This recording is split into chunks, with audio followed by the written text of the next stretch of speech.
Hi, everyone, and welcome back to Manage the Munchies course. I am your host, Jordan Boucher, the Dank Nutritionist. And for today, we are going over Module 1, Lesson 2 of Manage the Munchies. So let's jump right in.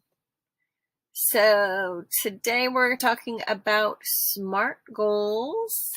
Okay, so you've made the decision to address the munchies, and you may want to take a moment to consider, right, what it would look like if you didn't struggle with the munchies.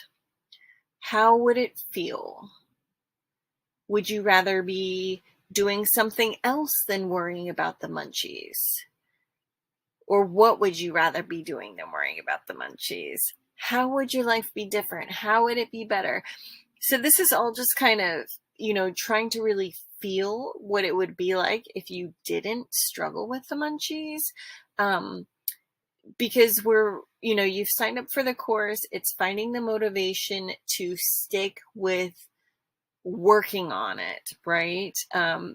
Motivation comes and goes. It does not stay. So habits are important, having goals, having plans, things like that. So just talking about what SMART goals are. The term SMART goal has been around since 1981. And so SMART, it stands for specific, measurable, attainable, realistic, and time-bound. So if you're setting a goal, it can be advisable to make it a quote-unquote SMART goal. So to meet this criteria, right? So because there could be lifestyle behaviors contributing to the munchies rather than just the cannabis. So when we consider our goals, trying to find out trying to pre-troubleshoot those or troubleshoot them as you go is really important. So SMART goals can help people because it helps you to narrow down what you want so you can create specific steps to get there. So the example we have here is lowering my A1C by 1 point in 3 months.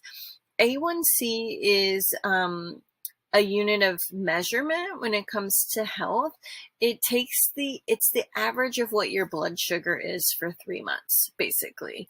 So this, it's not perfect, but that's exactly what it gives you. Is just a 3-month average of your blood sugar, a snapshot of those 3 months, more or less.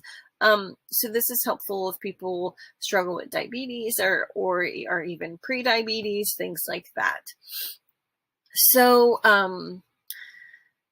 to break this down, so the goal is dropping your A1C by 1 point. So that is specific. It's also measurable because you know when you would have accomplished it, right? When your A1C drops, and you have that time frame of 3 months to check it, which is, by the way, how often they typically would check an A1C. It is attainable or achievable, meaning it will take some work. You have to definitely change what you're doing in order to see a different result. So making some tweaks to your diet, like managing your munchies, increasing your movement or activity can help to, maybe to do that, you're making your exercise more or less intense, but making it longer. Also improving your stress, because that can definitely impact our blood sugar and how you cope with stress. This goal of the A1C lowering is relevant or realistic because a part of living your dankest life is to be healthy and feeling good as much as you possibly can, right? That's what dank life is. And giving yourself, like we said, the 3-month window to get the A1C point lowered is about the frequency, which makes this a timely goal. However, sometimes SMART goals can just sound really kind of scary or kind of overwhelming. Or maybe just goal setting in general can feel like that. It is super helpful. I definitely recommend setting goals. But at the same time, if it's not something you're ready for, or if it sounds too rigid right now, that's okay. No pressure. This is your journey, right? It's a journey of self-discovery.